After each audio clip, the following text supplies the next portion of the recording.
Durga Lakshmi video call ஜோதிடம். எந்த பிரச்சனையாக இருந்தாலும் வீடியோ கால் மூலமாக சரி செய்யப்படும். அனைத்து பிரச்சனைகளுக்கும் 11 நாளில் தீர்வு.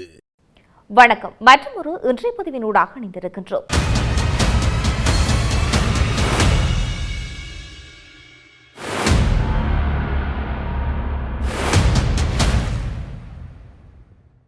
அமெரிக்கா மற்றும் இஸ்ரேல் கூட்டுப்படைகளுக்கும் ஈரானுக்கும் இடையே நிலவி வந்த நேரடி ராணுவ மோதலானது ஆபரேஷன் எபிக் பியூரி ஒரு முடிவுக்கு வந்திருப்பதாக தெரிவிக்கப்படுகின்றது. பல வாரங்களாக மத்திய கிழக்கில் பதற்றத்தை தணிக்கும் விதமாக இருந்த போர்க்கால சூழலுக்கு பிறகு அமெரிக்க வெளியுறவு செயலாளர் மார்கோ ரூபியோ இந்த போர் நடவடிக்கைகள் நிறைவடைந்ததாக தெரிவித்துள்ளார். இந்த அறிவிப்பானது ஒரு விரிவான உரையில் ஒரு பகுதியாக வெளிவந்தும் இருக்கின்றது. உலக நாடுகள் அனைத்தும் இப்போது ஒரு முக்கிய கேள்வியை எழுப்பியும் இருக்கின்றது. இந்த போரின் உண்மையில் வென்றது யார்? இதற்கான விடை என்பது இந்த கதையில் யார் சொல்கின்றார்கள் என்பதை பொறுத்தே அமைகின்றது. ஈரானை பொறுத்தவரை இந்த நாட்டு அரசு ஊடகங்களுக்கு ஒரு போரை ஒரு மாபெரும் வெற்றியாக கொண்டாடுகின்றது.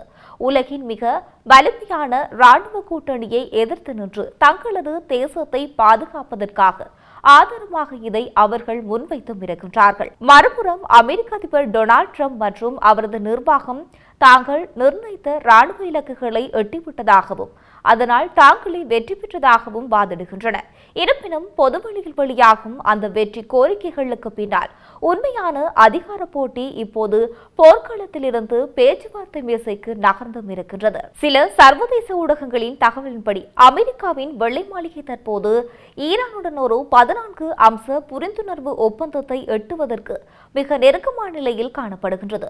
இந்த ஆவணமானது ஈரானின் அணுசக்தி திட்டம், ஹோர்முஸ் நீரிணையின் பாதுகாப்பு மற்றும் பிராந்தியத்தில் நிலவும் பதற்றங்களை தீர்ப்பதற்கான ஒரு முக்கிய கட்டமைப்பாக கருதப்படுகின்றது. இந்த ஒப்பந்த முன்மொழிவை பாகிஸ்தான் மத்தியஸ்தங்கள் வழியாக பரிசீலித்து வருவதாக ஈரான் தெரிவித்தும் இருக்கின்றது. அந்த நாட்டு அரசியல்வாதிகள் பலர் இதை அமெரிக்காவின் விருப்ப பட்டியல் என்று கூறி பகிரங்கமாக நிராகரித்தும் இருக்கின்றனர்.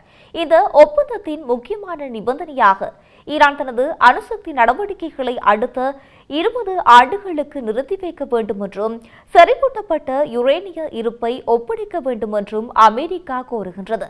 இதற்கு பதிலாக ஈரான் மீதான பொருளாதார தடைகளை அமெரிக்கா படிப்படியாக நீக்க முன்வந்தும் இருக்கின்றது. ஆனால் ஈரானுக்குள் இயங்கும் பலருக்கு இந்த நிபந்தனைகள் ஒரு சமரசமாக தெரியாமல் ஒரு முழுமையான சரணடைதலை போலவே தெரிகின்றது. குறிப்பாக ஹோர்முஸ் நீரிணையை மீண்டும் திறப்பதற்கு ஈரான் உத்தரவாதம் அளிக்க வேண்டும் என்பது போன்ற அம்சங்கள் கடும் விவாதத்துக்கு உள்ளாக்கப்பட்டும் இருக்கின்றது. இந்த மோதலின் போது மேற்கத்திய நாடுகள் எதிர்பார்த்த ஒரு முக்கிய நிகழ்வு நடக்கவே இல்லை. ஈரானின் உயர்மட்ட ராணுவ தளபதிகள் மற்றும் பாதுகாப்பு அதிகாரிகள் கொல்லப்பட்டால் அங்கு ஆட்சிக்கு எதிராக பெரும் மக்கள் புரட்சி வெடிக்கும் என்று கவனிக்கப்பட்டது. ஆனால் ஈரான் அரசு தனது பிடியை மேலும் இறுக்கியும் இருக்கின்றது. போராட்டங்களை ஒடுக்கியதுடன் காலியான ராணுவ பதவிகளுக்கு புதிய அதிகாரிகளை உடனடியாக நியமித்தது.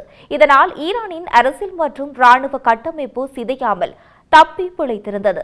ஈரானை பொறுத்தவரை இத்தகைய ஒரு பெரும் தாக்குதலுக்கு பிறகு தங்களது ஆட்சி நீடிப்பதை ஒரு வெற்றியாக கருதுகின்றது.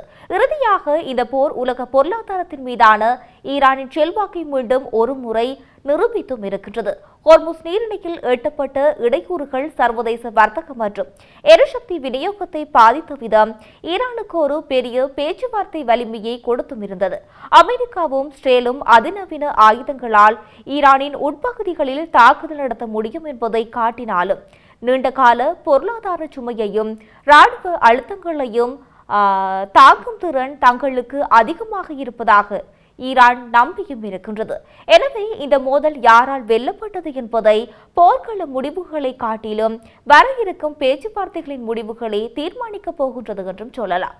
இது இப்படி இருக்க மற்றொன்றாக நவீன உலக அரசியல் வரலாற்றில் ஒரு நாட்டின் ராணுவ பலம் மட்டுமே அந்த நாட்டுக்கு வெற்றியை தேடி தந்து விடும் என்ற பிம்பம் தற்போது தகர்த்தப்பட்டும் இருக்கின்றது. உலகின் மிக வலிமையான ராணுவத்தை கொண்டுள்ள அமெரிக்கா ஆபரேஷன் ஃப்ரீடம் போன்ற ஒரு பிரம்மாண்டமான ராணுவ திட்டத்தை அறிவித்த போதிலும் யதார்த்தத்தில் அது பல சவால்களை சந்தித்திருப்பதை தற்போதைய சூழல் உறுதிப்படுத்தியும் இருக்கின்றது. ஒரு வல்லரசு நாடு எவ்வளவுதான் நவீன ஆயுதங்களை கொண்டிருந்தாலும் அந்தந்த பிராந்தியத்தில் உள்ள நட்பு நாடுகளின் ஆதரவும் புவிசார் அரசியலும் ஒத்துழைக்கவில்லை என்றால் அந்த ராணுவ நடவடிக்கை பலவீனமடைந்துவிடும் என்பதற்கு இந்த மோதல் ஒரு சிறந்த உதாரணமாக திகழ்கின்றது. குறிப்பாக வளைகுடா நாடுகளின் சவுதி அரேபியா மற்றும் கத்தார் ஆகிய அமெரிக்காவின் நேரடி ராணுவ நடவடிக்கைகளுக்கு தடையாக இருப்பது சர்வதேச அரசியலில் ஒரு புதிய மாற்றத்தை காட்டுகின்றது. ஒரு காலத்தில் அமெரிக்காவின் நிபந்தனையற்ற நட்பு நாடுகளாக கருதப்பட்ட இந்த நாடுகள் இப்போது தங்களது சொந்த தேசிய பாதுகாப்பு மற்றும் பிராந்திய அமைதிக்கு முன்னுரிமை அளிக்க தொடங்கியும் இருக்கின்றது. அமெரிக்காவின் போர் வியூகங்களுக்கு துணை போவதை விட தங்கள் மண்ணில் அமைதியை நிலைநாட்டுவதே சிறந்தது என அவை கருதுகின்றது. வளைகுடா பிராந்தியம் இப்போது தன்னாட்சி மிக்க முடிவுகளை எடுக்க தயாராகிவிட்டதை உணர்த்துகின்றது.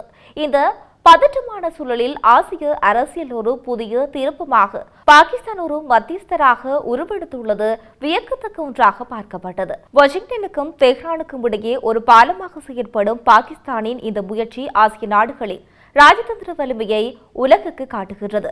பல தசாப்தங்களாக மேற்கத்திய நாடுகளே மத்திய கிழக்கின் பிரச்சினைகளை தீர்த்து வந்த நிலையில் இப்போது ஒரு ஆசிய நாடு அமைதிக்கான பேச்சுவார்த்தையை முன்னெடுப்பது சர்வதேச அரங்கில் இஸ்லாமாபாத்தின் அந்தஸ்தை உயர்த்தியுள்ளது.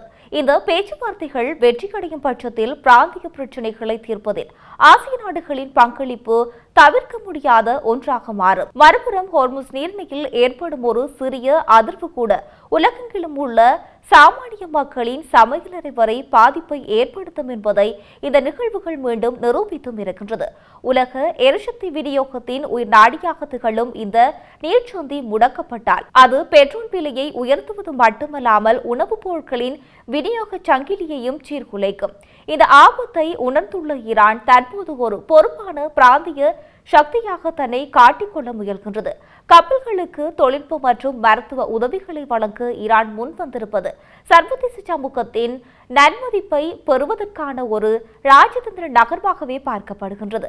ஒட்டுமொத்தமாக பார்க்கும்போது மத்திய கிழக்கு பிராந்தியம் ஒரு அழிவுகரமான போரை நோக்கி செல்வதை விட ஒரு கடினமான ஆனால் அவசியமான சாராம்சத்தை நோக்கியே நகர்ந்து கொண்டிருக்கின்றது.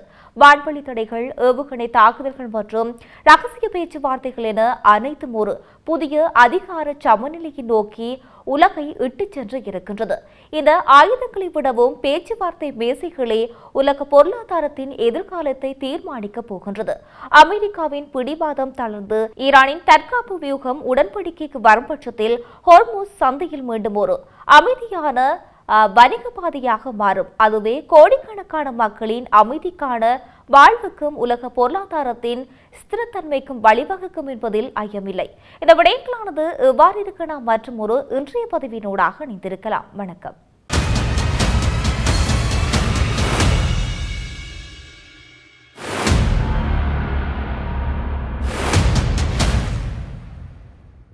துர்கா லட்சுமி வீடியோ கால் ஜோதிடம். எந்த பிரச்சனையாக இருந்தாலும் வீடியோ கால் மூலமாக சரி செய்யப்படும். அனைத்து பிரச்சனைகளுக்கும் 11 நாளில் தீர்வு.